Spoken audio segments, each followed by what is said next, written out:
Hi, I'm Tessa from Tales from Outside the Classroom. Today on Comparison Corner, we are going to compare sight words, high frequency words, and heart words, and talk about why that all matters.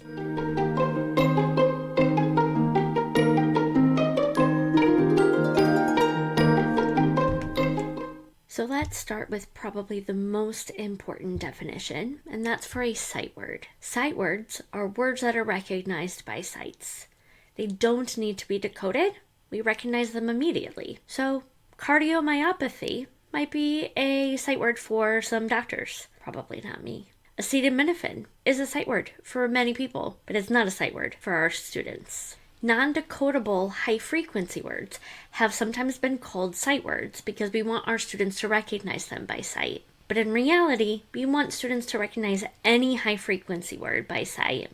So let's talk about high-frequency words. High-frequency words are those most commonly occurring words in our language. Typically, they are those words that we want students to be able to know quicker than we're going to get there with our phonics instruction. They are the words that connect text, words like the and of and my. There are two commonly occurring high-frequency word lists that are used throughout our instruction. Some school districts or states combine high-frequency words from these lists in order to create their own high-frequency words. But many of these high-frequency words are able to be decoded.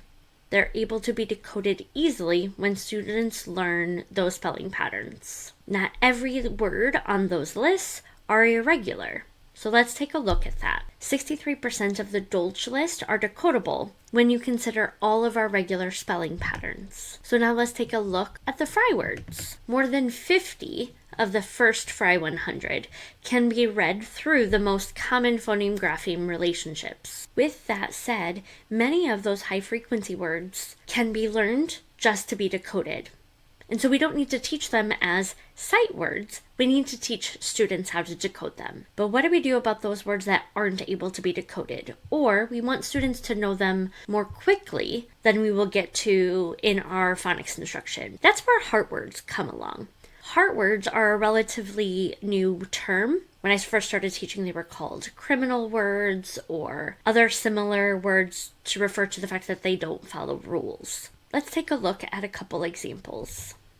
Here we have two similar words that are often taught as heart words, or sometimes referred to as sight words. Both are very commonly occurring, especially the word have. And depending on where you are in your phonics instruction, you may have not taught final E at all, or you may have taught that final E makes the vowel say its name. However, in both of these words, that final E actually has a different job, because we know E has more than one job in a word besides just making a vowel long. And in this case, it's because words don't end in V. So we have our final E. That rule, or that generalization, is often not taught until students are significantly older than we need for them to be able to read these words. A lot of times that rule is not taught until second grade. But many kindergartners are going to experience the words have and give within their texts. So by teaching them as heart words, we're able to teach students that most of the sounds in the word are decodable, and they only have to learn by heart that part that is different. So in this case, it is that VE. Now, I firmly believe in using this opportunity to teach students that generalization, that words don't end in V, and so we have a final E here for that reason. Many students are not going to master that rule just from that quick conversation. But I think it's important we teach our students what that generalization is, rather than just teaching them that English doesn't make sense. Teaching students to memorize high-frequency words, both those decodable and those that are irregular, isn't the best way to teach students how to read.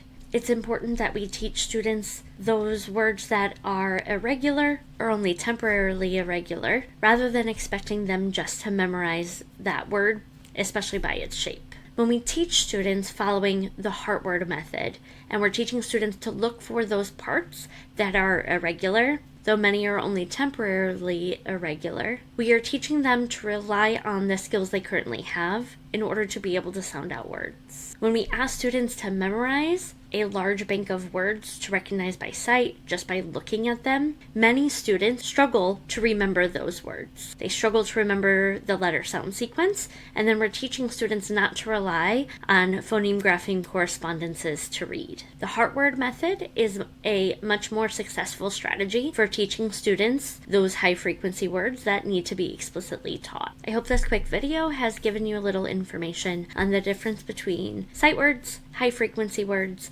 and heart words. If you enjoyed the video, please join us and subscribe. Till next time.